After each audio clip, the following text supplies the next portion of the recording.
Minus 10, 9, 8, 7, 6, 5, 4, 3, 2, 1, 0. Welcome back, everybody, to the GetBack Podcast. I'm your host, Damian Dustin, here with Aiden Jones. Welcome back, ladies and gentlemen. and welcome to episode 54 of the GetBack Podcast. And I'm excited. I'm really excited for this episode. We got a double header this time. Exactly. And it feels good to be back talking about NFL. I feel like we kind of spoke about it 2 podcasts ago. It's good to finally we finally got the know? draft. Absolutely. That's what I'm saying. Pause, because I know we're starting off with the draft. Are we just talking about round one, or are we talking about Well, let's go anything into after? it. I mean, we're here. I want to talk about some of our winners and losers. Yeah. Obviously, you did a great job talking about that yesterday Yes, on sir. the Instagram, breaking down the 4 winners and 4 losers. I want you to kind of recite basically what you said there. Who are your winners and losers? And just tell me kind of why you would pick those guys. I'll go over my first 2. I had the Jets and the Cowboys. I mean, the Jets, I think that they actually kicked off the round one perfect. Yep. You get a nice edge who is still lengthy, but he's a little skinnier, but he can get off that line with David Bailey. Mhm. You get a nice, I don't know about generation. I did call him a generational tight end, but I think that Kenyon Sadiq can he can be great. Like I think like he can actually be great because he has a wide receiver body in a tight ends form. Yeah. And then to get a lengthy wide receiver who just came off one of the best seasons, 16-0, won a chip, was one of the biggest parts of that championship in Omar Cooper. That is a huge win. That's a huge win. The Cowboys for me, though, I mean, for Caleb Downs, which we know that he possibly should have been top 10. I'm a little upset that we didn't get him. But for him to somehow slip down to 11th where they can pick him up, and you get Malachi Lawrence off the 23rd pick, you somewhat can't pick better than that for the Cowboys, at least for what they needed. So those are my 2 winners. What about you? Yeah, I actually agree. I want to kind of go back to kind of what you said on the Jets. Obviously, Yeah. the Jets in the first round, they did a great job getting those 3 Cooked. players. Completely cooked. I actually want to give them credit for their second round selection too. Yeah. Getting D'Angelo Pons, cornerback from Indiana, Yep. that is a value pick, especially at where he was selected. This is a guy that I think he is a little undersized at 5'8", Yeah. but listen, he is a lockdown corner. He's a ball hawk at times. He's a ball hawk with his quickness. I think he does a great job in really whatever defensive scheme you can put him in. Yeah. That's a great pick for them also. And also to the Cowboys, what you were saying about them, they did a great job as well. I think another winner for me in this draft, I would probably have to say I got one. I would probably have to say the Browns. I'd probably have to say the Browns. I know you're sitting right there, and I know you want to get into it bad, but to select Spencer Fano from Utah, who I think is a great offensive lineman, and then to get Casey Conception with the 24th pick, that's just value right there. You get Casey, and then you bounce it back on the second round with Denzel Boston. Yeah. That was pretty big. You get a nice safety, so I will agree. I'm not going to say too long on my Browns, but I think that we did cook for, once again, our needs. I think a lot of teams actually tackled what they needed. Yeah. But I do have some losers also. You do? My first loser, I'll say I got 2 more again. I'm going to go with the Dolphins and the LA Rams. LA Rams, I just feel like Matthew Stafford, he was the reigning MVP. How much time does Matthew Stafford have left on, like for the Rams? And I feel like now that we see all the moves they made with the defense, they got McDuffie, they got a couple more people from the Chiefs. They trade around for all defense, and then you go get a backup quarterback. And here's the even scarier part, I think, about Ty Simpson. Ty Simpson, his tape would suggest that he is a first round talent. He has made some incredible throws. Yeah. He's won them some big games. My problem with this is this was his first year starting. He started all 15 games. He kind of played before last season. He played a game a little bit and it didn't look good. My problem with Ty Simpson is if you are putting him on the bench to sit with Stafford for another 2 years, this is a guy who only has 15 starts in college, who is now going to be sitting 2 years in the NFL.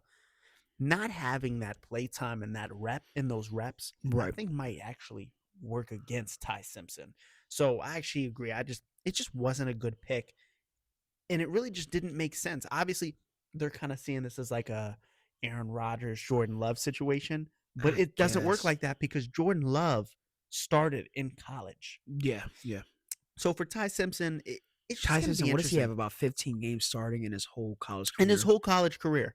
And listen, in those 15 starts, he did play well.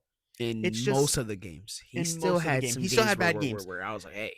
So it's just going to be really interesting. Obviously, Sean McVay didn't seem too happy, which we won't get into. But This is still Matthew Stafford's team. yeah, Which obviously let's go make history, coach. Yeah, no. we get it, but you got to at least seem a little bit more excited. I'll say another loser, like I said, the Dolphins. I think with everything that you could have got with that 12th pick, Caden Proctor is possibly not the person I would have picked up with the 12th. I think he actually possibly would have still been there if they needed it again, if they wanted to trade up from the 27th pick. I don't think so. Really? And yes. And here's my thing. While I do agree, I think Miami should have picked a different player. Here's the thing about Proctor from Alabama. I genuinely believe this is probably the most upside that I've ever seen in an offensive lineman in years. You know who we said that about too from Alabama? Jedrick Wills, who became the worst in the league. That's true. And he had but basically the same build, same position, everything. I do think Proctor has more athleticism to him. Yeah. We've seen him play out wide receiver. We've seen him line up at fullback. Yeah. I think he's much more athletic. And I honestly believe he could kind of be like a Trent Williams. Like he could turn into That's a high upside. It's super high That's upside. a very high upside. But with the athleticism that he presents, I do believe he can be great. And obviously they still have Devon A. Chan there. Build the O-line around him. Yeah. This is I think this is actually a solid foundation. I'm not terribly upset at the pick. My only question would be, if Caleb Downs didn't get selected by the Cowboys, do you think maybe Miami would have selected him? I think if so. Caleb Downs drops anybody, almost every team would have to pick him up. And I'm not even trying to be like that, but not like genuinely. He to me was at least the second best player in this whole draft. And I'm not trying to be cocky or anything like that, but now, I guess so. Now I do have my 3 steals of the draft that I do want to talk about that I actually think these teams that got these players are getting great value at where they were picked. I got one too. First, I want to start off at number 15. Yeah, the Buccaneers selecting Ruben Bain what Jr. A steal. For them to select him at number 15 after so many projections having him top 5, it really is amazing. I think it's probably you can't pass on that. You can't, and I think it's probably because of his size and the measurements that he put down. Also, the only thing he had really good at the combine was his bend.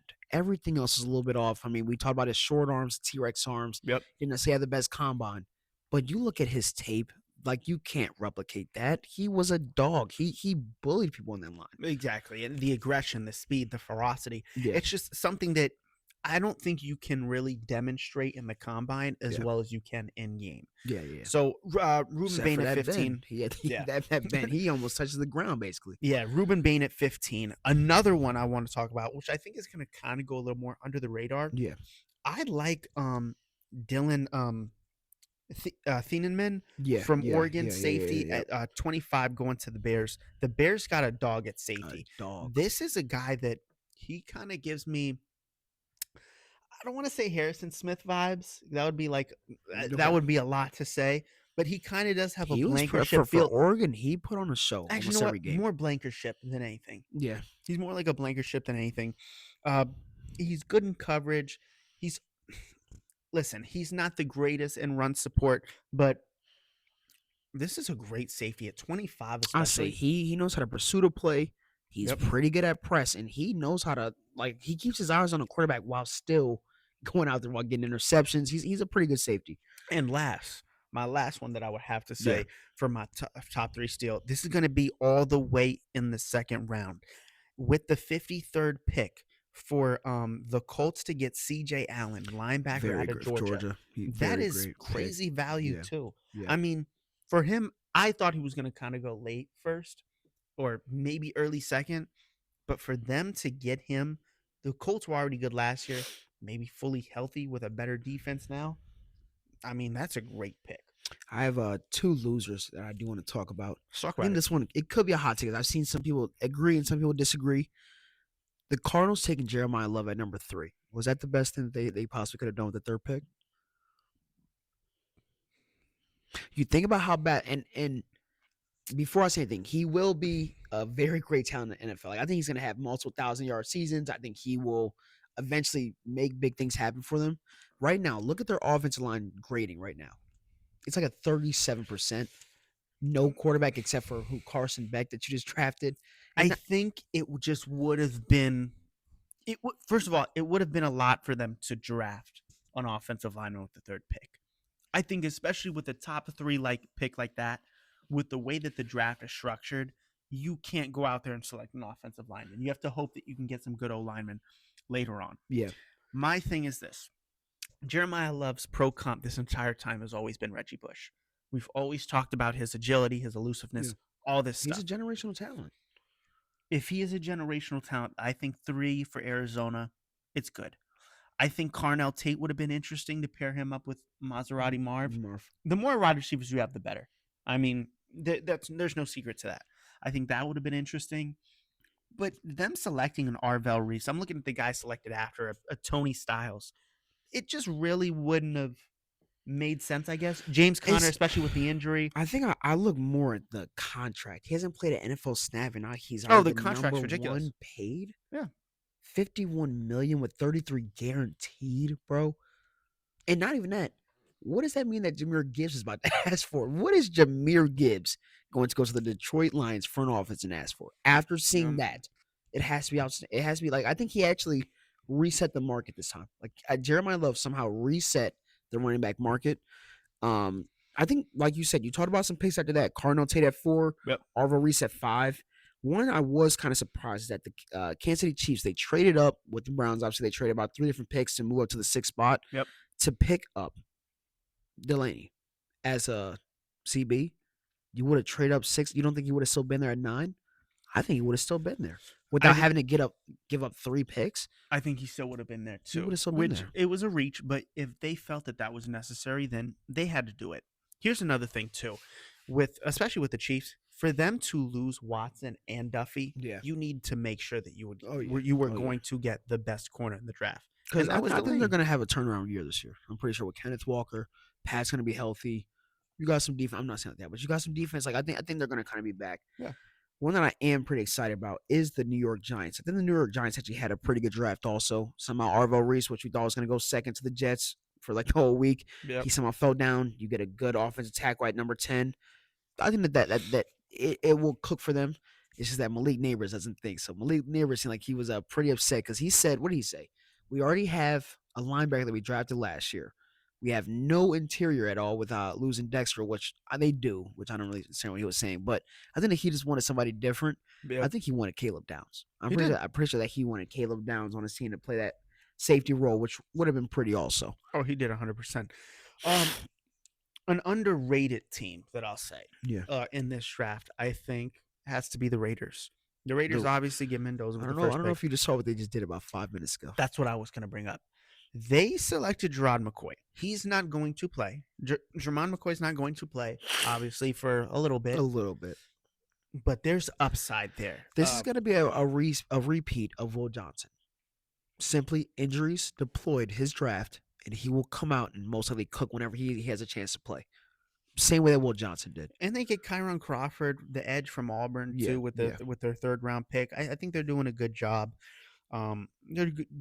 They're finding niche talent. They're not getting the best available player. They're filling their needs, and I like that. They're doing a good job there. I have a question. Go ahead. How do you feel about the Eagles trading up with Dallas to go pick up Mekhi Lemon? Does that mean that A.J. Brown is completely gone? They've picked up 4 wide receivers in the past month and a half. Yes.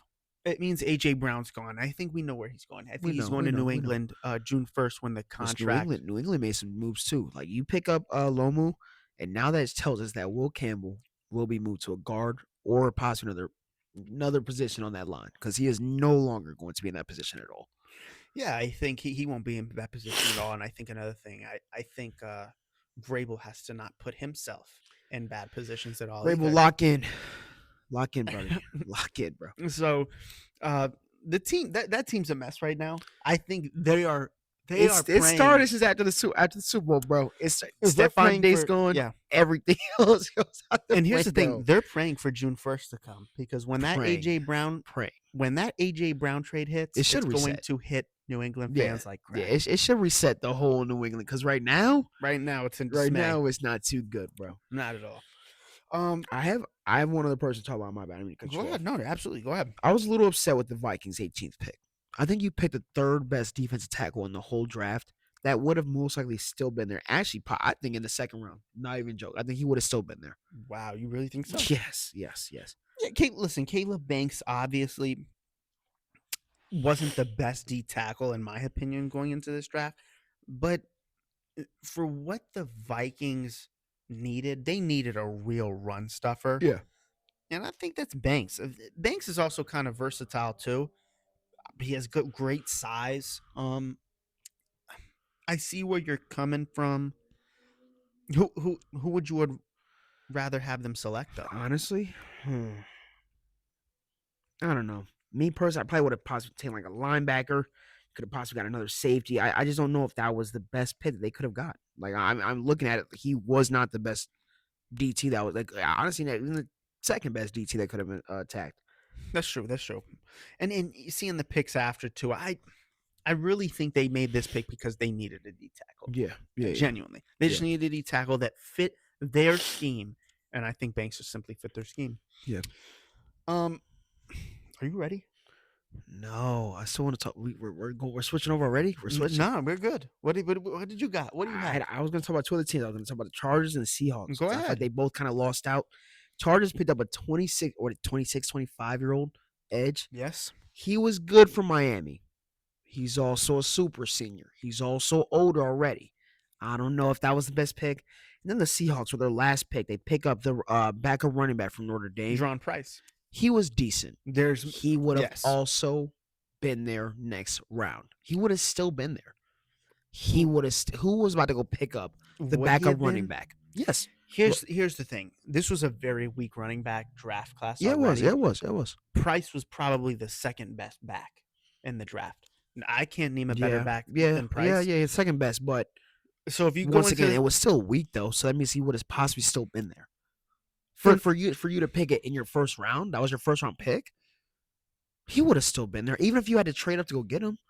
Yes. Okay. Fine. If you were to they would have had to trade up, I believe. As many trades we saw that first night, they could have possibly did something. You know what? That's fair because with that 32nd pick, they could have picked They could have got T.J. Parker. You could have got a couple people. You see how much people they gave up on defense this year? You could have want to go attack that. You could have attacked some of that.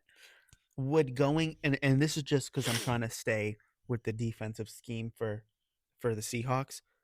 Would they have reached and got like Jacob Rodriguez or why not?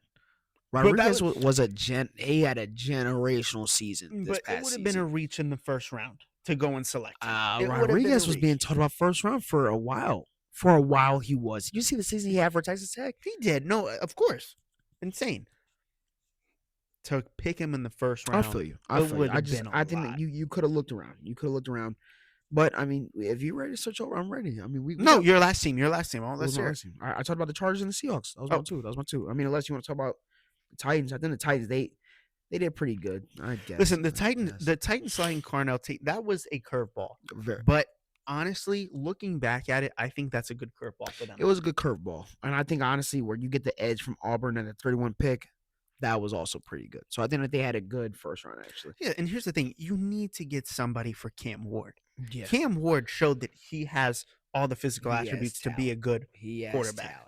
They are fully trusting in Cam Ward, and they're getting him help. Now you're getting him an elite route runner who can just exploit zone cover. I mean, Carnell Tate and Cam Ward, look out this year for a 1,000-yard rookie receiving year from Carnell Tate. 100%. And I'm ready. Are you ready? I'm ready, man. Who do you want to start out with? Because we're gonna switch over to NBA ball. As we all know, this NBA playoffs, this has not been like a usual playoffs. Like we are seeing upset after upset after upset, and we have a lot to catch up with these guys right here. We do, and this is not.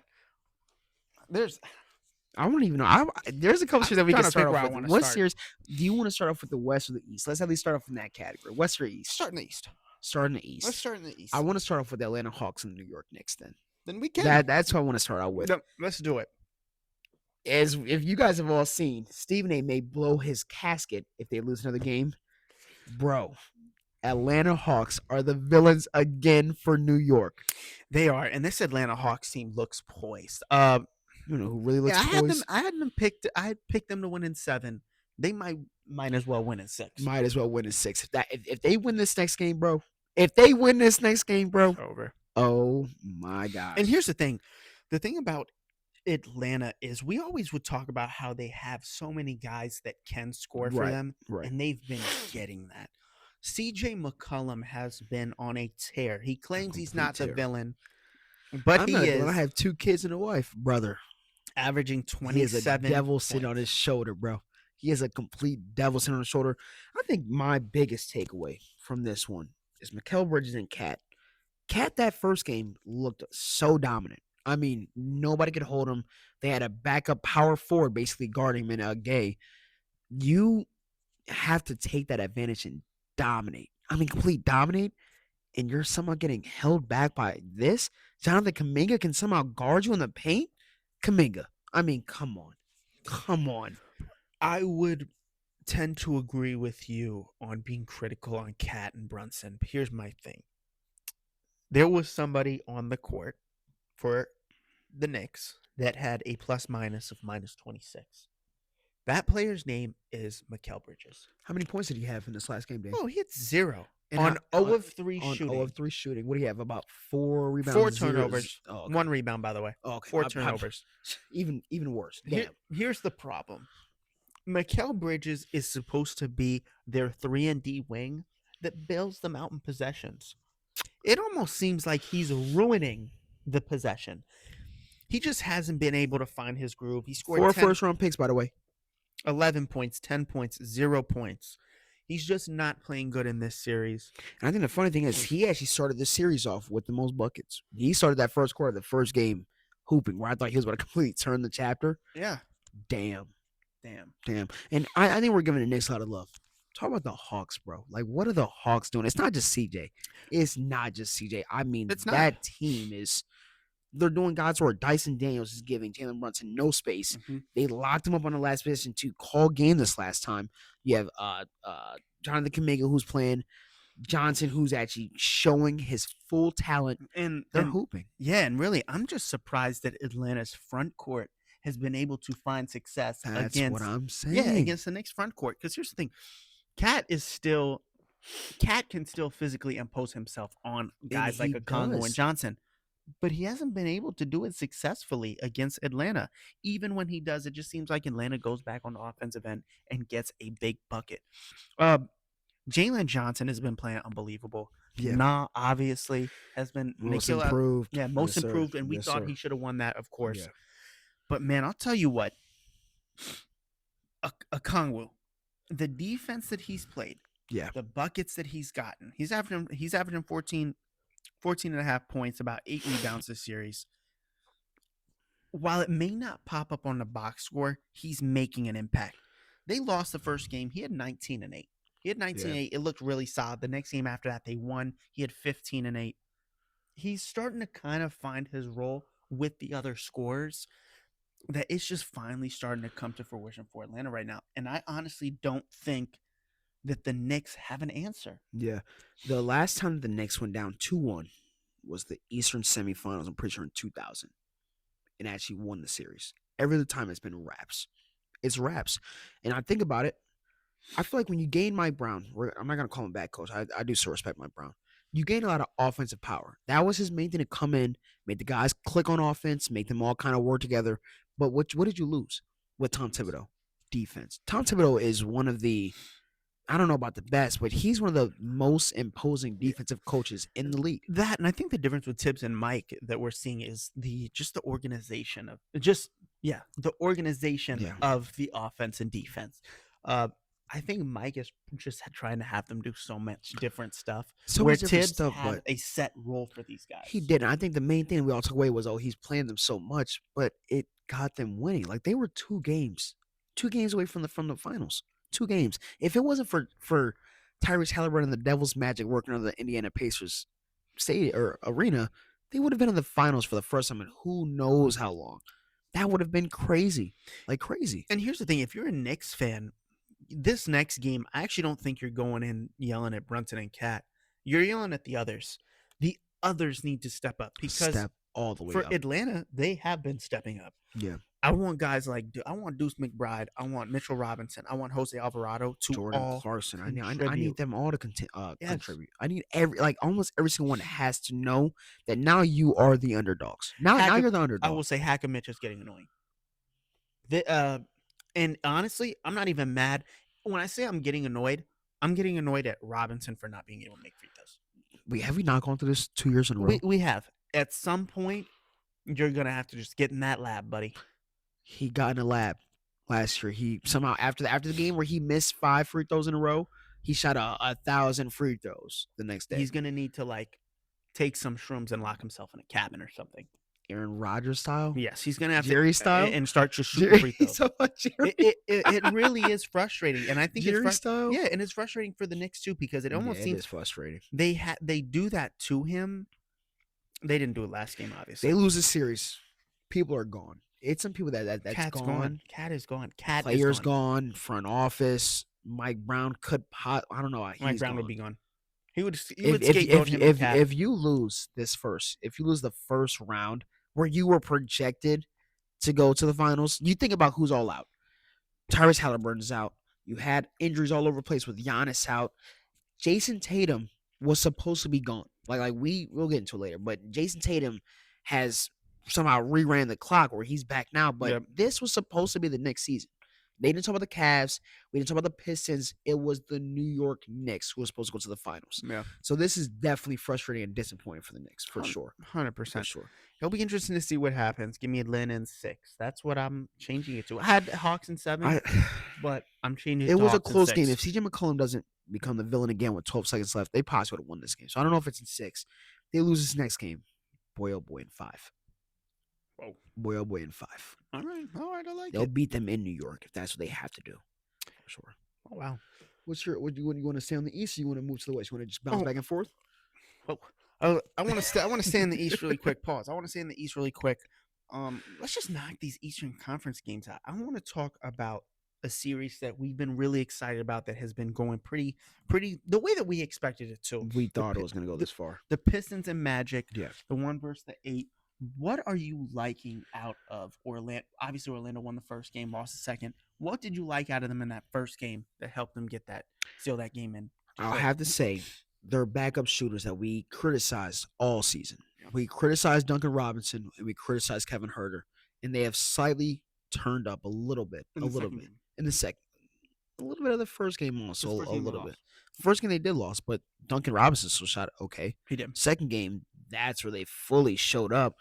And I think Cade is still doing what he has to do. Cade, he hits so many shots where he knows how to play as a guard, but he knows how to play as a big guy. He's still not short. He's still a taller dude, and he shot very efficient. He shot very efficient this last game, and I think they put it to bed. All that stuff from the first game, they realized that they put it to bed. That second one was definitely a gritty win by Detroit. Bless you, my brother. Excuse me.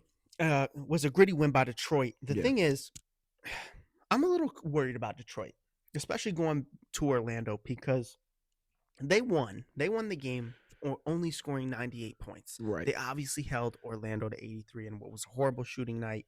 25 from the 3, 33 from the field goal. Exactly. That's not going to happen at home. Throw. Yeah. That's not going to happen at home. Yeah. I just need to see more from, especially Durant. I need to see more from Jalen Durant on the offensive side this series. I think that was the thing. We got on him after that first game. He had about 2 points, 4 rebounds, 1 assist. You gave us nothing. As you're supposed to be our second All-Star, that was nothing. Which I think he still didn't tackle that, honestly, with this last game. Tobias Harris even got more rebounds than him last game. Yeah. So you definitely want to see more from him. But I'm thinking about it, bro. Detroit didn't play good. Orlando just played terrible. Yes. But that's just a fact. You shot 23 from 3 points. Somehow shot worse than them. 6 of 26. You only shoot 58 from the free throw. You had 23 turnovers. It doesn't look like that was, again, if they win against a lot of other people that they'll have to face if they get past Orlando. You're not winning that type of game. Yeah, I agree. And the thing is, like I said, because it is going back to Orlando, I think Orlando is simply just going to shoot the ball better. Paolo's going to be more comfortable. The other guys are going to be more comfortable. It's just going to be harder. If Detroit doesn't simply get going on the offensive side with with Cade, with Duran, with the other guys, it's actually going to be hard to beat Orlando.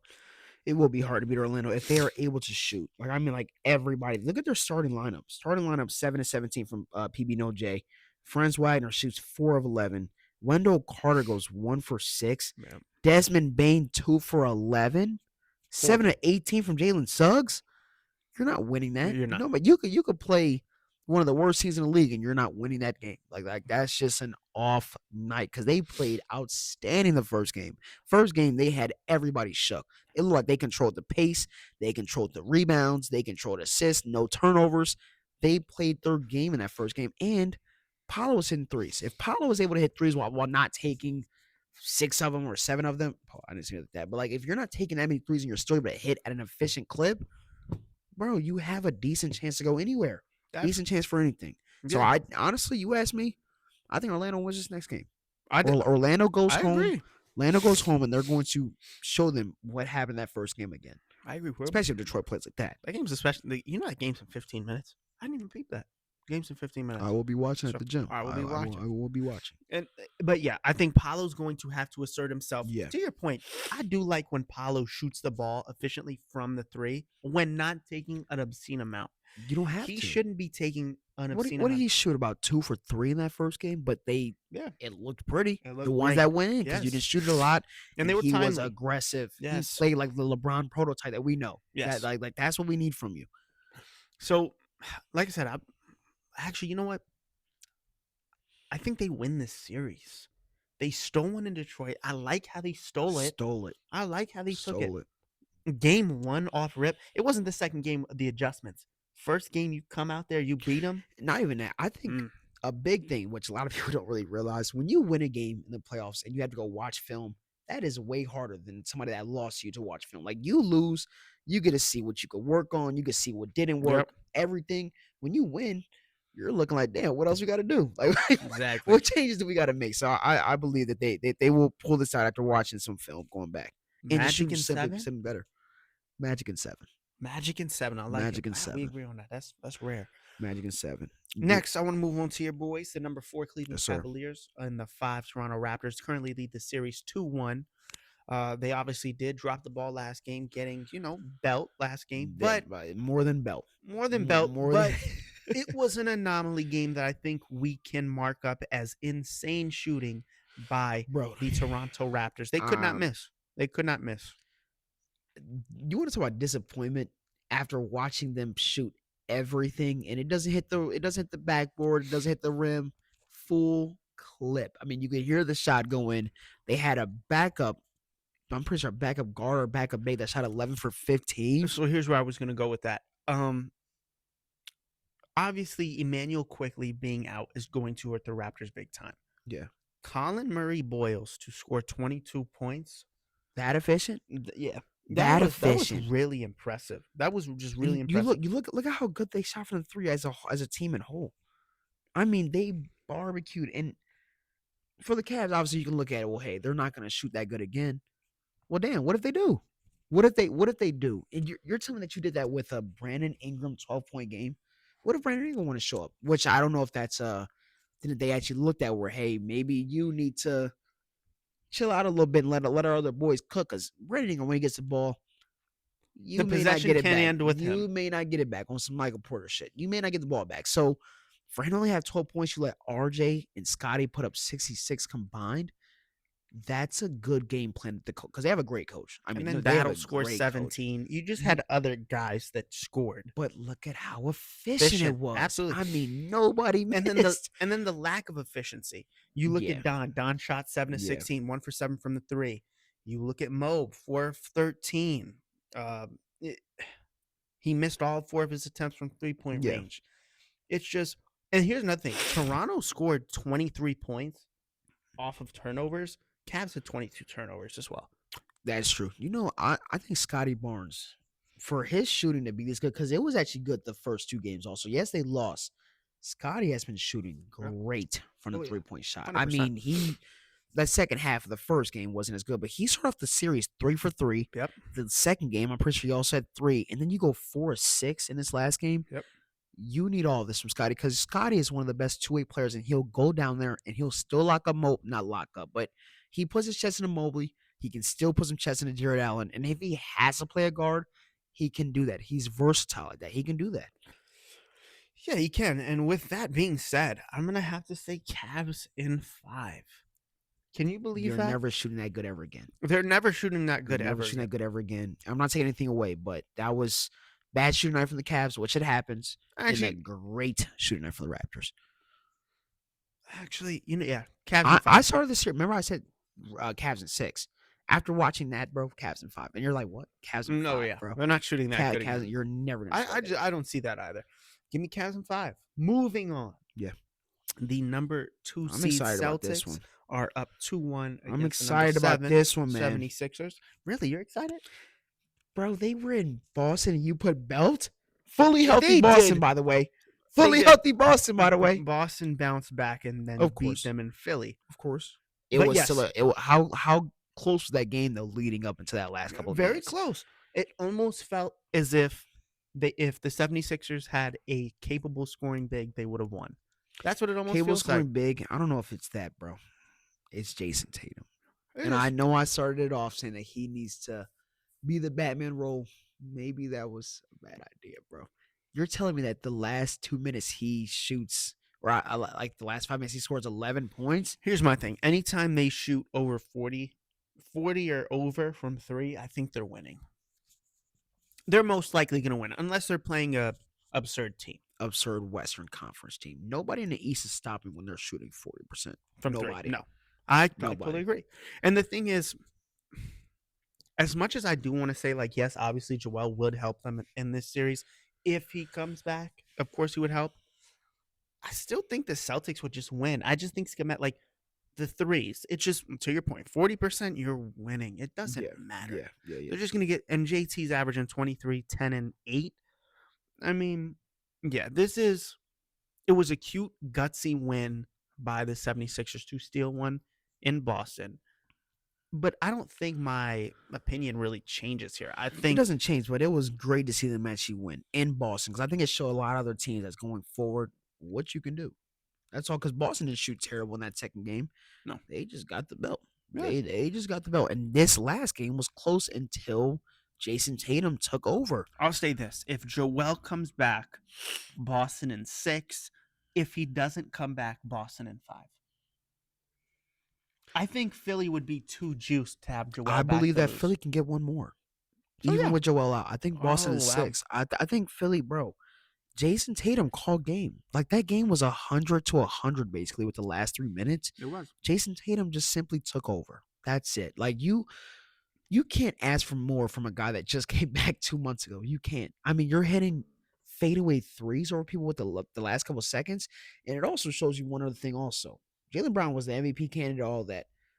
Jason Tatum came back 2 months, and he's already taken the go ahead buckets already again. Damn. Like if I'm Jaylen Brown, I'm not like that, but I'm just like, damn. But I mean, he clipped it. He makes them. He makes those, bro. So I But mean, that's another reason why Boston's so good. They're crazy. They're unselfish. They're Very unselfish. unselfish, They yeah. understand that they are probably one of the best duos in basketball. Yeah. Oh yeah. Actually, they probably are the best duo in basketball. Best duo in basketball. Yes. There's not a better duo. There's Players some that come close, but like Jamal Murray and Nikola Jokic. no, Yeah. no, Yes. no. When no, Jamal like, Murray is no, putting Jokic like is- 40 hold on, points Jokic- and Nikola has like 20, 17, and I understand. 15, We're that's talking one of the about best sheer duos. duo, like both of them, like together.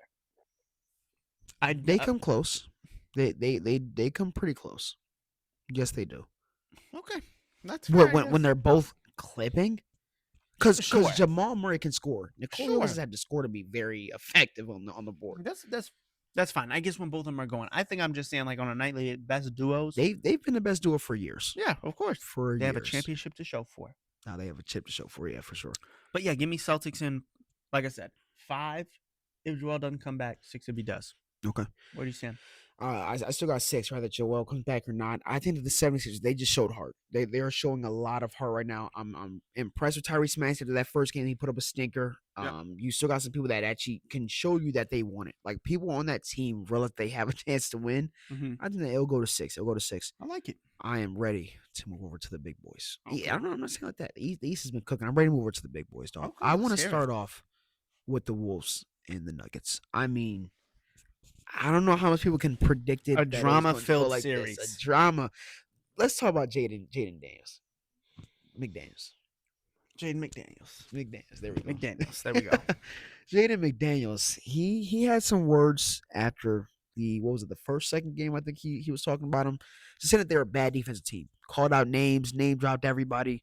Only player exception was, I'm pretty sure, Aaron Gordon.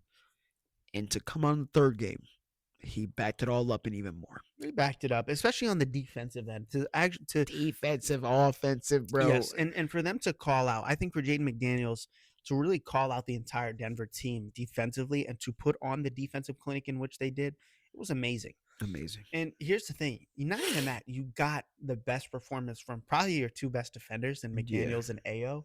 Ayo dropped 25 and 9 assists. Two best off the defenders?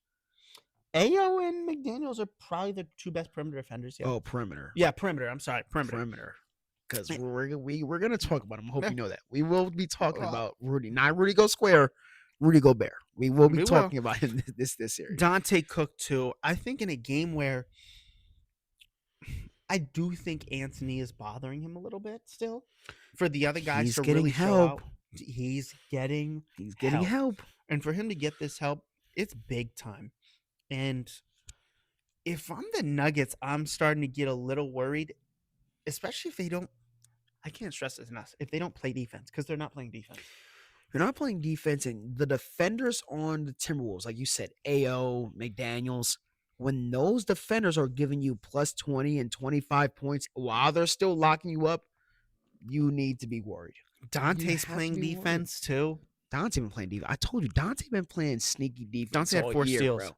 last game. Dante had 4 steals. Bro. Because Dante be doing, like, you told you, it's like an Alvarado type of steal. He'll go from the pause. He'll go from the back and knock that ball out, bro. Yeah. I will say this for Denver. Denver did miss Aaron Gordon last game. For him not to play, I mean, they 100% were missing his presence in the paint. I asked you, I said, do you think him being that physical, he's been so physical. We're not going to take that away. It's going to take a toll on his body, bro. It will take a toll at least one game. He'll be back. Dog, he was getting ragged, dog, because he's so aggressive and he never backs down where he'll still go to the other end and put up whatever he wants. I think offensively he's going to have to become more of a stretch big, and defensively that's where he's probably just going to have to impose his physicality. Yeah, for sure. Because listen, injuries, they suck, especially calf where it can linger. If Aaron Gordon simply just has to take off on driving to the cup and being super aggressive, and he's going to have to be more of a jump shooter, but you still are aggressive on defense, if that's the trade-off, then you simply just might have to do that. We don't know if he plays tonight. I know he's listed as questionable. If he doesn't, who wins? If he does or if he doesn't, Wolves are winning. I don't know about. I was about to say something crazy. It could be still a 7-game series. Wolves are winning. So Wolves are winning, bro. It's not going to 7 if they win and they go up 3-1. That's the point. They win the second game. That's what I was about to say, bro. Wolves in man, Pops, I love you. Wolves in 5 or 6, bro. It's over. If they win this game, you're telling me that Rudy Gobert held. I'm asking you. So do they win tonight? Oh yeah. You're telling me that you went up by 27 in the third quarter? Wow. With Ant still not playing out. Like, Ant's going to at least have one of them. He's going to at least have one of them.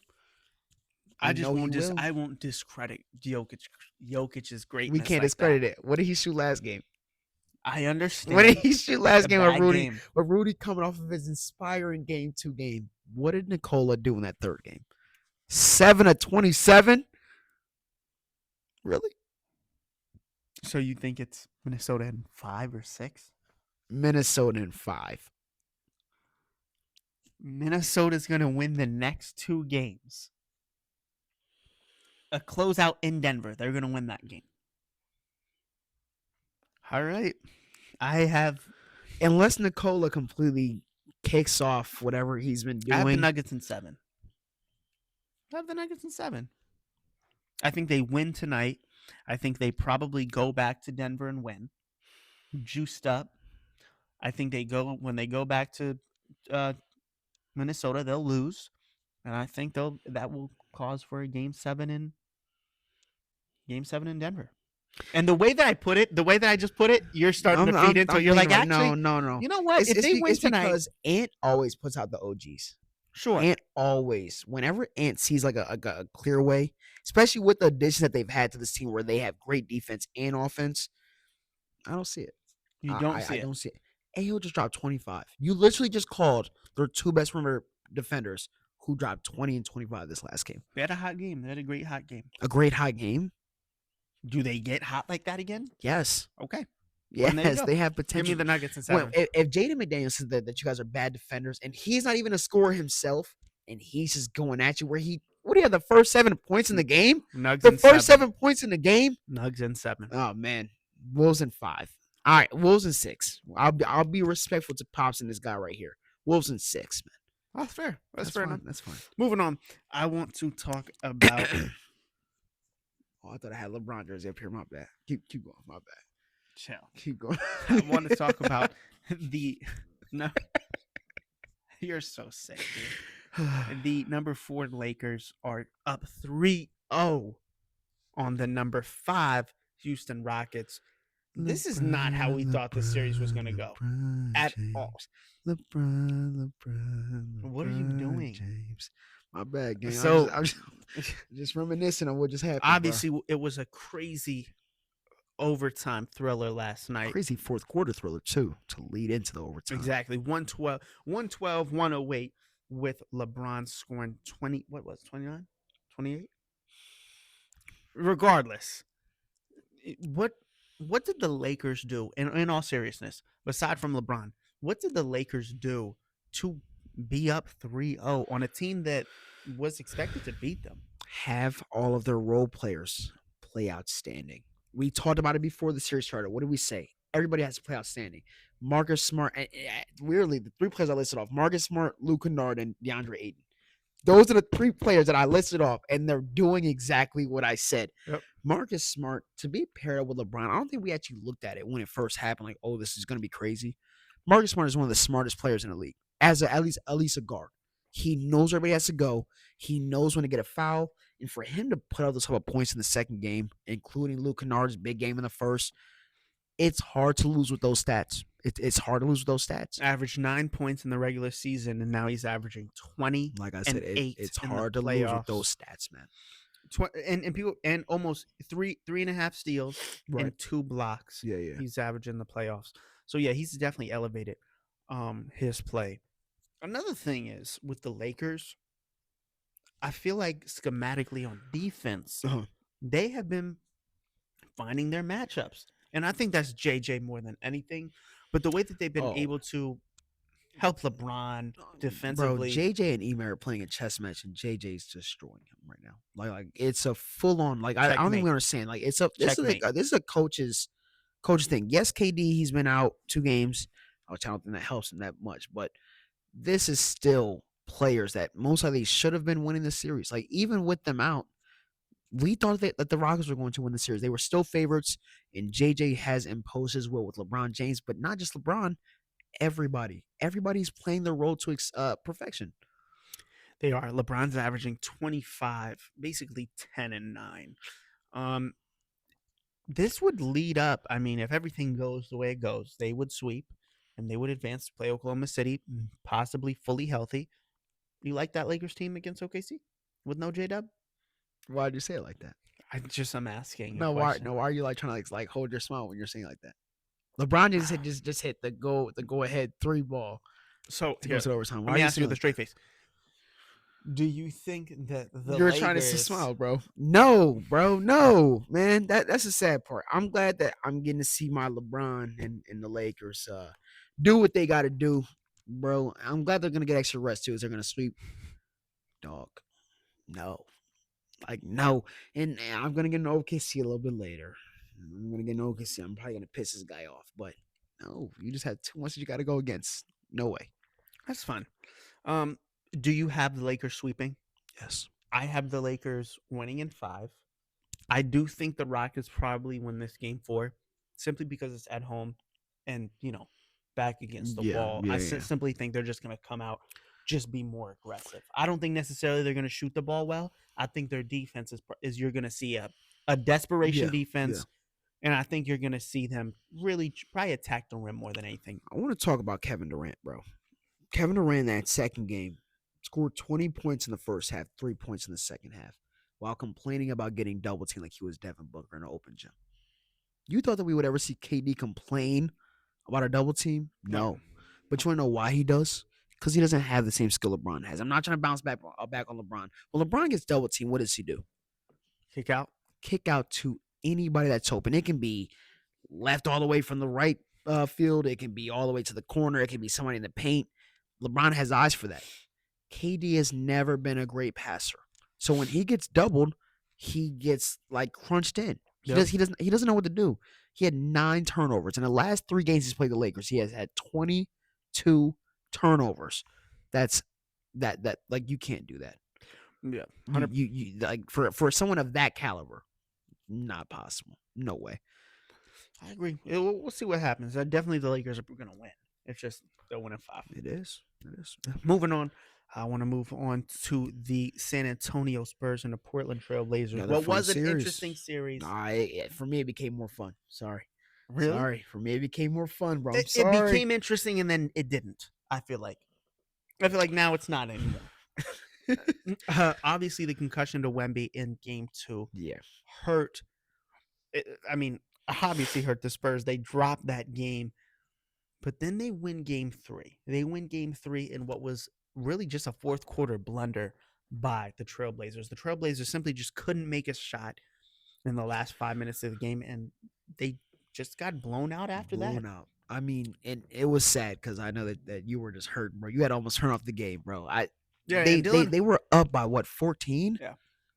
And Dylan Harper and Stephon Castle, they played phenomenal. You got to give Dylan Harper his own shine, bro. And to play without Wemby and do that without Victor Wembanyama, that just goes to show that this team really does have stars. Like, those are going to be 2 stars. Dylan Harper had 5 points at half. He had 22 in the second half. 5 or 6 from the 3. You barely miss a shot as a rookie. In the playoffs. Away. A star. Starting to make him for sure. For sure. If Wemby does not play next game, do the Blazers tie it up? No. After seeing that last third, fourth quarter, no.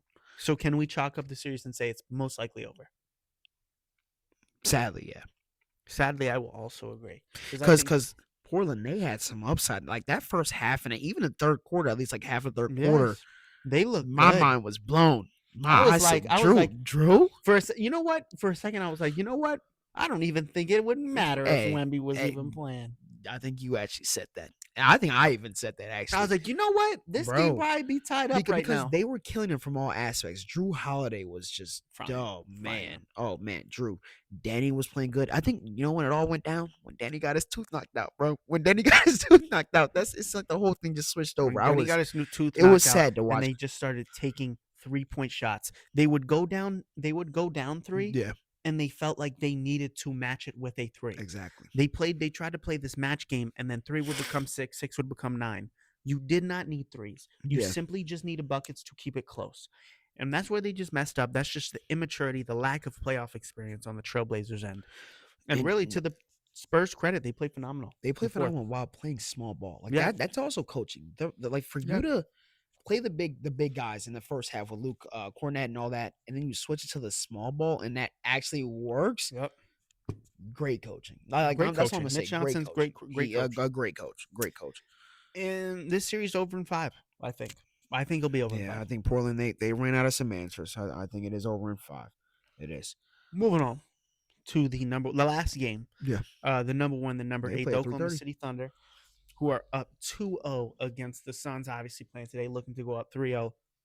J-Dub, Jalen Williams, injured his other hamstring last game. Are they made out of string cheese? Probably. Grade 1 strain. How does this injury affect Oklahoma City. Doesn't affect the series. I think it affects long term because we don't know when he'll be back. I think what is he being reevaluated Every week. yeah, every week. There's just so many injuries this year for him where you don't know if you can depend. Where we know we're gonna have J-Dub back. Like you don't even know. Yeah. You don't know. Yeah, I think for OKC, obviously this hurts so bad with J-Dub, especially playing well in this series. To your point, they're probably not going to need him this series. Yeah. I think Oklahoma City fans are genuinely grateful it just wasn't a grade 2. A grade 2 really would have put a bad taste in OKC fans' mouth, because then you know he's probably not going to be there in the Western Conference Finals. At least you know he's being reevaluated on a week-to-week basis. And he also traveled with the team to Phoenix, which is also good. They won't need him until the Western Conference Finals, and I mean that with all due respect to all the other teams. Yeah, just because now that he's out, now the ref has to step up. You don't want to talk about what Devin Booker. Okay, I mean, because I'm not gonna be disrespectful. I'm not gonna do all that. Like, no, I will say this: the reffing this series has been very weird. I think the tech on Booker was that was so weird. I've never seen anything like that in my life. I've never seen it. No matter what team, I've never seen it. I will say like this, though, about Devin Booker, and it's a conversation I have with a couple of people. They agree. Yeah. Devin Booker is right. That was a bad call, whatever. He had a couple bad calls on him. He called out the refs in a game where Shai Gilgeous-Alexander only shot 6 free throws. And it's the whole team. I think when we talk about free throws, we're not just talking about Shai, bro. No, Chet Holmgren was getting guarded by a 6-foot guard. But my problem is Oklahoma City only shot 4 more free throws than Phoenix did that game. Yeah, bro. He picked the wrong game to complain, I think. He should have picked the first game. After that first game and the second game, you get to complain as much as you want. And my problem with complaining to the refs, I guess, in the playoffs, in a standpoint where this is a 7-game series, you have now lost twice by 20 or more points. The first game they lost by 37. This game they still got. I don't even know what the score was. They got their ass You're kicked. trying to defend Stop. this, No, bro. I'm not. Stop. No, I'm not. I'm not at all. I'm not at all because some of the refereeing has been bad. At what point do we